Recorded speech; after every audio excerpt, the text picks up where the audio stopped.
할렐루야. 시간이 좀 많이 지났는데요. 여러분 오늘은 늦게 갈 것을 각오하시고 편한 마음으로 설교를 들으시면 되겠습니다. 오늘 중으로는 끝냅니다. 벌써 긴장하셨는데 아니 너무 늦지 않게 할 테니까 여러분 마음을 비우시고 또 말씀에 집중하고 은혜 받는 여러분 귀한 시간이 됐으면 좋겠습니다. 여러분 어느덧 2024년의 마지막 주일을 맞이했습니다. 정말 다사다난했던 한 해가 아니었나 싶습니다. 개인적으로 또는 가정적으로도 그렇고 또 교회적으로도 또 사회적으로도 국가적으로도 참 많은 일이 있었던 한 해였던 것 같아요. 좋은 일도 있었지만 섭섭한 일고 아쉬운 일도 있고 또 후회가 남는 게 사실 오늘 같은 마지막 날이 아닐까 싶어요. 그런데 돌아보면 모든 것이 하나님의 은혜 아니겠습니까? 우리 이 시간 한 해 동안도 우리를 사랑하시고 지키시고 또 인도해 주신 하나님께 우리 큰 박수로 감사와 영광을 올려드리겠습니다. 주님 감사합니다. 할렐루야. 아멘. 그리고 여기 계신 여러분들도 한 해 동안 정말 수고 많으셨습니다. 힘들고 어려운 삶의 현장 속에서도 매 주일마다 예배를 지키려고 애쓰셨고 또 믿음의 자리를 굳게 지켜온 여러분 한 분 한 분을 진심으로 격려하고 축복합니다. 우리 그런 마음을 담아서 우리 좌우 옆에 분에게 이렇게 인사했으면 좋겠습니다. 한 해 동안 수고 많으셨습니다. 한 해 동안 고생 많으셨습니다. 감사하고 축복합니다. 할렐루야. 네. 너무너무 애쓰셨습니다. 할렐루야. 여러분, 방송국에 보면 연말이 되면 꼭 하는 프로그램이 있더라고요. 시상식이 있어요. 그래서 연기자들을 상을 주는 시상식이 있잖아요. 그래서 그들을 칭찬하고 축복합니다. 그래서 종종 상을 받는 연예인이 이 영광을 하나님께 올려드립니다라고 신앙 고백을 하면 같은 크리스찬으로서 마음이 짠하고 감동을 받을 때가 참 많이 있어요. 그런데 사실 시상식을 하는 이유는 상을 주는 목적이기보다는 한 해 동안 열심히 수고한 연기자들을 격려하고 축복하는 마음이 아마 더 클 겁니다. 학교도 학기가 맞춰지면 마지막으로 학생들에게 하는 게 있는데 그게 바로 시험이죠. 그래서 한 해 동안 얼마나 많이 잘 배웠는지 그 실력은 어떤지 점검하고 평가하는 시간을 갖습니다. 그래서 잘한 친구는 칭찬하고 좀 부족한 친구는 격려하는 게 시험의 의미겠죠. 그러면서 저는 한 해를 마무리하는 2023년도의 마지막 예배 때를 돌아보면서 한 해 우리의 믿음의 성적표는 얼마가 될까? 주님이 한 해 동안 우리의 믿음의 성적표를 매긴다면 몇 점을 받을 수 있을까? 여러분 오늘 우리가 읽은 본문 말씀은요. 주인이 종들에게 달란트를 맡기고 멀리 떠났다가 다시 돌아와서 소위 성적을 매기는 장면이 오늘 본문의 말씀입니다. 그러면서 어떤 종은 잘했다 칭찬 듣는 종이 있고 어떤 종은 책만 받는 종이 있더라는 거예요. 여러분 한 해를 마무리하면서 마지막 주일 예배를 드리고 있는 오늘 저와 여러분은 주님께서 어떤 성적표를 우리에게 요구하실까요? 잘했구나 칭찬 듣는 성적표를 받을까요? 아니면 너 왜 이랬니라고 책만 듣는 성적표를 받을까요? 부디 소망하고 바라기를 오늘 저와 여러분이 주님 앞에 책망받는 종들이 아니라 그래 얘야 잘했구나 칭찬받을 수 있는 종들이 될 수 있는 은혜가 저와 여러분에게 있기를 주님의 이름으로 간절히 축복합니다. 그러면서 올 한 해 혹시 부족함이 있었다면 내년에는 좀 더 보완해서 하나님 앞에 더 칭찬 듣는 멋진 믿음의 성적표를 주님 앞에 내밀 수 있는 저와 여러분의 신앙이 되었으면 좋겠어요. 그래서 저는 오늘 한 해를 마무리하는 마지막 시간에 주님 앞에 드리는 인생의 성적표라는 제목을 가지고 여러분과 함께 말씀을 나눠보려고 하는 거예요. 그래서 오늘 본문 속에는요. 어떻게 하면 주님 앞에 우리가 칭찬을 들을 수 있는 인생의 좋은 성적표를 받을 수 있을까를 오늘 본문이 우리에게 가르쳐주고 있다고 생각이 듭니다. 그러면서 특별히 세 가지를 우리가 분명히 알고 살아갈 때 우리는 주님 앞에 칭찬 듣는 인생의 성적표를 받을 수 있다는 거예요. 그 세 가지가 무엇인지를 오늘 시간에 한번 나눠보려고 합니다. 그 첫째는 뭐냐면요. 우리의 인생의 성적을 매길 대상이 누구인지를 분명히 알아야 한다는 겁니다. 그것은 우리의 인생의 방향을 결정짓는 아주 중요한 내용이 되기 때문이죠. 여러분 내일 영어 시험이 있다고 칩시다. 그런데 나는 영어 공부를 안 하고 수학이 좋으니까 수학 공부만 밤새도록 했다면 내일 영어 성적은 어떻게 될까요? 빵점이죠. 아무리 수학을 열심히 공부해도 그거는요 초점이 잘못되고 방향이 잘못되는 거예요. 여러분, 우리의 인생도 마찬가지입니다. 성경은요, 우리가 반드시 삶의 성적표를 제출해야 될 분이 있다고 가르쳐 줍니다. 그것은 내 인생에 대해서 잘했다, 못했다 평가할 분이 반드시 있고 계시다는 거예요. 그것은요, 부모도 아닙니다. 이웃도 아닙니다. 교회 담임 목사도 아닙니다. 이 세상 사람들은 더더욱 아닙니다. 바로 우리의 창조주가 되고 우리의 구원자가 되고 우리의 심판주가 되시는 하나님이시라는 거죠. 우리는 하나님 앞에 우리의 인생의 성적표를 제출해야 된다는 거예요. 오늘 본문도 보면 주인이 3명의 종들에게 각각 5달란트, 2달란트, 1달란트를 맡기고 떠났습니다. 떠난 사이에 그들은 주인으로부터 받은 달란트를 가지고 열심히 장사했다고 나와요. 그들이 누구를 위해서 일하고 장사했느냐? 바로 주인을 위해서 장사했다는 겁니다. 바로 주인이 주신 것으로 그들은 주인을 위해서 열심히 순종했던 거죠. 그래서 주인 앞에 그들이 뭐라고 말했습니까? 보소서 내가 몇 달란트를 남겼나이다 라고 주인에게 이야기하는 거예요. 그 결과 종들은 주인에게 잘했다 칭찬 드는 것뿐만 아니라 주인의 즐거움에 참여하는 영광을 누리게 되었던 거죠. 여러분, 오늘 우리도 마찬가지죠. 하나님은 우리에게 각각의 재능과 능력을 주셨습니다. 내가 얻은 것이 아니라 하나님이 우리에게 주신 것인 줄로 믿습니다. 건강도, 물질도, 지혜도, 축복의 모든 내용은 하나님이 우리에게 주신 거예요. 남들보다 많이 가진 사람도 있을 것이고 적게 가진 사람도 있을 겁니다. 그러나 중요한 것은 많고 적음에 있는 것이 아니라 그것을 가지고 누구를 위해서 어떻게 사용했느냐, 내용이 더 중요하다는 것입니다. 아무리 돈이 많고 능력도 많고 재능이 많아도 하나님과 전혀 관계되지 않는 삶을 살아간다면 그는 결코 주님 앞에 인정받지 못하는 삶이 될 것입니다. 에베소서 5장 16절에 보면 세월을 아끼라 때가 악하니라는 말씀이 있습니다. 여기서 아끼다라는 말은 원어적으로 건져 올리다라는 거예요. 물고기를 잡으러 나간 배가 있다면 한 마리든 두 마리든 물고기를 잡아야죠. 그런데 밤새도록 했지만은 물고기를 한 마리도 잡지 못하면 그는 물고기 잡는 배가 아닌 거죠. 가치와 의미가 없는 겁니다. 바울이 말한 세월을 아끼라는 말은요, 바로 우리의 삶이 하나님과 연결되어서 하나님이 원하시는 삶을 건져 올리라는 거예요.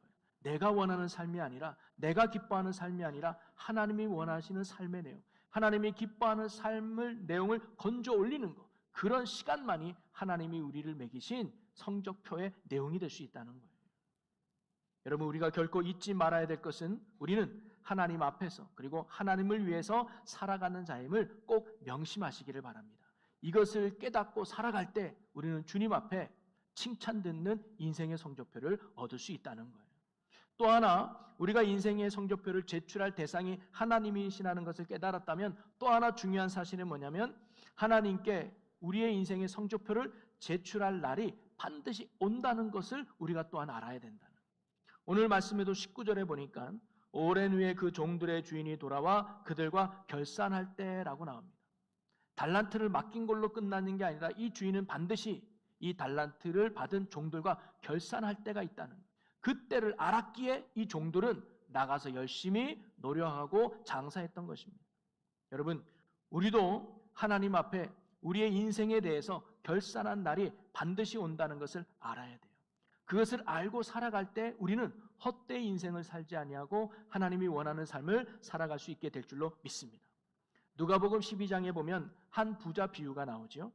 그가 열심히 농사해서 농작물이 많았습니다. 그래서 창고에 가득 채웠어요. 이제 좁아요. 그래서 그 창고를 허물고 몇 배로 더 큰 창고를 졌어요. 그리고 농사를 져서 그 창고마저 가득 채웠습니다. 그러면서 이 부자는 이제 안도의 한숨을 내면서 야, 이제 내가 그만 일해야 되겠다. 내가 이제 남은 인생 먹고 살 만한 충분한 물질을 얻었다. 내일부터는 일하지 않고 즐기면서 살아야지라고 잠자리에 들었어요. 그런데 그날 밤에 예수님이 그의 영혼을 데려간 거예요. 죽은 거예요. 그러면서 예수님이 묻습니다. 그러면 그 재산이 누구 것이 되겠느냐 물어봐요. 누구 것이 될까요? 아들 것이 될 수도 있고 또는 뭐 사회로 환원할 수도 있잖아요. 근데 중요한 건 죽은 사람의 것은 아니라는 거예요. 아무리 내가 열심히 살았지만 죽은 뒤에는 그거 아무 소용이 없다는 거예요. 그래서 예수님은 그 부자를 향하여 어리석은 자다라고 말하고 있습니다. 예수님이 그 부자를 어리석다고 한 이유가 뭘까요? 오늘날 우리에게는 굉장히 롤모델 아닙니까? 열심히 해서 노후 대책을 완벽하게 세운 사람 아닙니까? 그런데 하나님은 어리석대요. 왜냐? 하나님을 위해 살지 않고 자신의 유익만을 위해 살았기 때문입니다. 한마디로 하나님 앞에서 건져 올리는 삶이 그에게는 없었던 거예요. 아무리 열심히 살아도 하나님 보시기에는 빵점짜리였다는 겁니다. 그러나 그것보다 더 큰 어리석음은 하나님 앞에 결산할 날이 온다는 것을 모르고 그가 살았다는 것입니다. 만약 그가 죽을 것을 알고 하나님을 만날 날이 있다는 것을 알았다면 그는 결코 모으기만 힘쓰면서 살지 않았을 거예요. 그는 자신이 죽지 않을 것을 생각했을 겁니다. 적어도 자신이 열심히 벌어놓은 것을 자신이 쓰고 살 줄 알았을 거예요. 그것이 이 부자의 착각이고 어리석음이었다는 겁니다. 오늘 우리가 이 부자와 같은 어리석음의 삶을 살지 않기를 간절히 소망합니다. 혹시 우리가 그렇게 삶을 살아가고 있지는 않습니까? 아유, 기도하는 거 중요하지만, 예수 믿는 거 중요하지만, 내가 봉사하는 거 중요하지만 우선 나부터 잘 되고 나서, 나부터 성공하고 나서, 나부터 출세하고 나서 그때 내가 주님 앞에 열심히 할게요 라고 미루고 있지는 않습니까? 여러분, 우리가 이 어리석은 부자와 같이 되지 않기를 바랍니다. 그러기에 오늘 우리의 열심과 노력이 누구를 위한 열심인가를 우리는 늘 점검해 봐야 돼요. 그래서 우리의 삶의 방향이 언제나 그리스도 예수를 향해 있기를 주님의 이름으로 간절히 소망합니다. 그리고 우리도 언젠가는 하나님이 사랑하는 얘야 오너라 라고 우리의 생명을 걷어가면 우리는 모든 것을 내려놓고 주님 앞에 서야 될 영혼들이라는 사실을 또 기억하며 살아야 됩니다.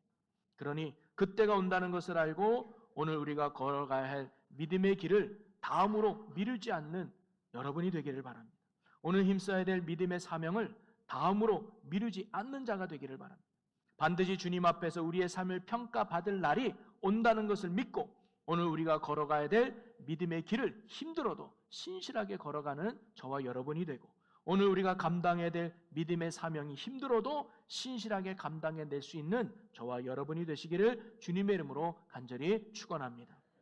그래서 주님이 오라 했을 때 부끄러움이 없이 오히려 기쁨으로 주님 품에 안기며 잘하고 충성된 종아라는 칭찬의 성적을 받을 수 있는 저와 여러분 모두가 될 수 있기를 주님의 이름으로 간절히 축원합니다. 그리고 마지막 세 번째 중요한 건 뭐냐면요, 바로 성적표의 내용입니다. 성적표를 제출할 하나님이 계시고 그리고 이 성적표를 제출할 날이 반드시 온다는 거고, 세 번째는 그러면 제출할 성적표의 내용이 무엇인가, 즉 주님은 우리에게 무엇을 보시는가라고 하는 겁니다. 제가 대학 다닐 때 교수님이 성적을 매길 때마다 조금 나름대로 기준이 달랐어요. 어떤 교수님은 글씨를 잘 써서 잘 알아보게 하면 점수를 더 준 분이 계셨어요. 또 어떤 교수님은 정답이 아니더라도 아는 거 다 쓰면 기특해서 점수를 더 주는 분이 계셨어요. 또 어떤 교수님은 아무리 많이 써도 핵심 내용이 빠지면 점수를 안 주는 교수님이 계셨어요. 다 같은 교수라 할지라도 각자가 높은 점수를 주는 기준이 사람마다 다를 수 있죠. 여러분, 세상의 기준은 뭘까요? 철저하게 자기의 능력과 힘입니다. 얼마나 많이 가졌느냐, 얼마나 많은 힘과 지혜와 능력을 가지고 있느냐, 소위 얼마나 많은 달란트를 가지고 있느냐가 세상의 기준이에요. 근데 하나님의 기준은 그거와 다르다는 거예요. 세상은 얼마나 많은 달란트를 가졌느냐로 그 사람의 위대함을 평가하지만 하나님은 아니에요. 내가 가진 달란트로 얼마를 남겼느냐를 하나님이 더 보신다는 겁니다. 하나님이 우리에게 보시는 것은 가지고 있는 것을 가지고 얼마나 주님을 위해서 무엇을 하며 살았느냐는 삶의 내용을 하나님이 우리에게 보신다는 거예요. 오늘 말씀에도 주인은 5달란트, 2달란트, 1달란트를 주고 떠났어요. 그 달란트 받은 게 뭐냐면 이들의 사명인 거예요. 많은 사람이 있고 적은 사람이 있을 거예요. 그런데 주인이 돌아와서 5달란트 남긴 종과 2달란트 남긴 종을 칭찬을 해요. 근데 칭찬한 내용이 똑같아요. 같은 내용을 칭찬해요. 5달란트 받은 자를 더 칭찬해야 되는데 그렇지 않았다는 것을 알 수가 있습니다. 이 무슨 의미입니까? 얼마를 가졌느냐가 중요한 것이 아니라 받은 것을 가지고 얼마나 주님을 위해서 열심히 일하고 남겼느냐를 주님이 우리에게 보신다는 겁니다. 대신 1달란트 받은 자가 책망받은 이유는 뭡니까? 그가 1달란트밖에 없었기 때문이 아닙니다. 비록 작은 1달란트를 할지라도 그것을 가지고 주님을 위해서 열심히 일하지 않았기 때문에, 남기지 않았기 때문에 책망을 받은 거예요. 우리에게 5개가 있느냐, 2개가 있느냐, 1개가 있느냐, 그게 중요한 것까지 아니라 그걸 가지고 얼마나 주님을 위해서 헌신하고 남겼느냐를 주님이 우리에게 보신다는 거예요. 여러분, 오늘도 구원받은 우리에게 주님은 사명을 주신 줄로 믿으시기 바랍니다. 그 사명은 다른 게 아니에요. 예수가 그리스도임을 증거하는 것이고 말씀대로 순종하는 삶인 줄로 믿습니다. 그래서 어떤 직업이 있든 어떤 직책일 수도 있고요. 또는 교회의 직분일 수도 있습니다. 많이 가질 수도 있고요. 적게 가질 수도 있고요. 높은 곳에 있을 수도 있고요. 낮은 곳에 있을 수도 있어요. 중요한 건 그게 아니에요. 그 자리에서 얼마나 했느냐. 목사인 저에게 비교해 본다면 목사로서 어떤 사람은 큰 교회를 담임하는 분도 계실 것이고 몇 명 안 모이는 작은 교회를 담임하는 목사님도 있을 거예요. 또는 도시교회 목회하는 분도 있을 것이고 시골교회 목회하는 분도 있을 거예요. 근데 하나님이 우리에게 보시는 건 큰 교회나 작은 교회냐, 도시교회나 작은 교회냐 이게 아니라는 거죠. 작든 크든 도시든 시골이든 내게 맡겨진 목회자의 사명을 얼마나 잘 감당하고 있느냐 그걸 하나님이 우리에게 보신다는 거예요. 여러분도 마찬가지입니다. 어느 교회 다니느냐 중요하지 않습니다. 직분이 뭐냐 중요하지 않습니다. 사회적 지위가 얼마나 높냐 중요하지 않습니다. 주님이 우리에게 원하는 건 그 자리에서 무엇을 했느냐, 그 위치에서 무엇을 했느냐를 주님이 물어본다는 거예요. 오늘 저와 여러분이 있는 그 자리에서 복음의 사명을 성실하게 감당하여 주님 앞에 칭찬 들을 수 있는 저와 여러분의 삶과 믿음이 될 수 있기를 주님의 이름으로 간절히 축원합니다. 사랑하는 성도 여러분, 주님은 구원받은 모든 성도들에게 복음의 사명을 맡기셨습니다. 여러분은 올 한 해 복음의 사명을 잘 감당하셨습니까? 주어진 삶의 자리에서 말씀에 순종하며 하나님의 뜻을 이루는 데 힘쓰는 한 해를 여러분 보내셨습니까? 만약 올 한 해 좀 부족함이 있었다면 그냥 그걸로 머물지 마시고 내년에는 올해보다는 한 걸음 더, 내년은 올해보다는 좀 더 나은 믿음의 모습으로 주님 앞에 나아갈 수 있는 성숙한 믿음이 저와 여러분의 믿음이 되기를 소망합니다. 그래서 제가 여러분을 돕고자 새해 결심 카드를 나눠준 거예요. 10년이 지나도 똑같은 신앙이 아니라 내년은 올해보다는 좀 더 한 걸음 하나님께 더 가까이 갈 수 있고 힘쓰는 믿음의 삶이 됐으면 좋겠다. 예배도 내가 주일만 드렸다면 내년에는 그래 수요 예배도 한번 드려보자. 가정 예배도 내가 한번 드려보자 하면서 올해보다는 좀 더 한 걸음 더 나아가는 예배로 승리하는 여러분이 되기를 바라고요. 기도 생활도 내가 지금까지 기도하지 않았지만 내가 하루에 5분 한번 기도해보자. 내가 새벽 기도를 한 달에 한번 나가보자. 아니 내가 11조 새벽 기도 한 달에 3번 정도는 내가 하나님 앞에 기도해보자 하면서 하나님 앞에 기도 생활에 힘쓰는 한 걸음 더 힘쓰는 여러분이 되었으면 좋겠습니다. 말씀 생활도 마찬가지입니다. 내가 올해는 하루에 한 장 말씀을 읽어봐야지. 아니 한 장 내가 들어야지. 아니 내가 한 절이라도 쓰면서 말씀을 더 가까이 하는 삶을 내가 한번 힘써봐야지라고 결심하고 결단하며 나아가는 여러분이 되었으면 좋겠습니다. 여러분 한 주간 기도해 보시면서 지금까지 지키는 것도 체크하시고 한 걸음 더 하기 원하는 분 체크하셔가지고 송구 영신 예배 때 나오실 때 여러분 헌신 예배, 소원 예물과 함께 하나님 앞에 드리시면 제가 다 순업해서 같이 기도하면서 여러분 같이 응원하면서 해나가 보려고 합니다.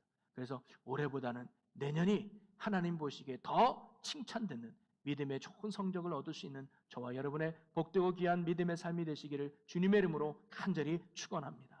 우리 시간 함께 기도했으면 좋겠습니다. 주님, 우리가 언제나 주님께 믿음으로 순종하고 사명을 잘 감당하여 주께 칭찬받는 종으로 살아가게 하여 주옵소서. 올해보단 내년이 더 나은 믿음으로 나아가는 저희들 되게 해 주옵소서라고 우리 주여 한번 외치고 우리 통성으로 기도하겠습니다. 주여! 하나님, 올 한해도 주의 은혜 가운데 왔습니다. 그러나 아직도 연약함이 있었습니다. 하나님, 내년에는 올해보다 한 걸음 더 말씀으로, 한 걸음 더 예배 자리로, 한 걸음 더 기도에 있는 저희들 되게 하여 주옵소서. 그래야 주께 믿음으로 순종하고 맡겨진 복음의 사명을 잘 감당하여 주께 칭찬되는 종으로 나아가는 저희들 되게 하여 주옵소서. 책망받는 게으른 종이 되지 않게 하여 주시고 잘했다 충성된 종아 칭찬받으며 하나님의 즐거움에 참여하는 믿음의 종들 되게 하여 주시옵소서. 주여 은혜를 주여 믿음 주시고 주님 역사하시고 함께 하여 주시옵소서. 아멘 아멘 주시면 감사합니다. 성령 믿음으로 인도해 주시옵소서. 사랑의 하나님 감사합니다. 주의 은혜로 여기까지 왔습니다. 한 해를 돌아오면 아쉬움도 있고 부끄러운 모습도 많이 있습니다. 그러나 하나님 그걸로 머무는 우리 인생 되지 않게 하여 주시고 내년에는 주님 앞에 한 걸음 더 예배의 자리로 나가고 한 걸음 더 기도에 힘쓰고 한 걸음 더 말씀으로 채워지는 저희들 되게 하여 주시옵소서. 그래야 우리의 믿음이 더 성장하고 사명을 잘 감당하여 주님 앞에 더 좋은 칭찬 듣는 인생의 성적표를 올려드릴 수 있는 우리 모든 주의 사랑하는 성도들 되게 하여 주시옵소서. 감사와 영광을 주께 돌리며 예수님의 이름으로 기도하옵나이다. 아멘.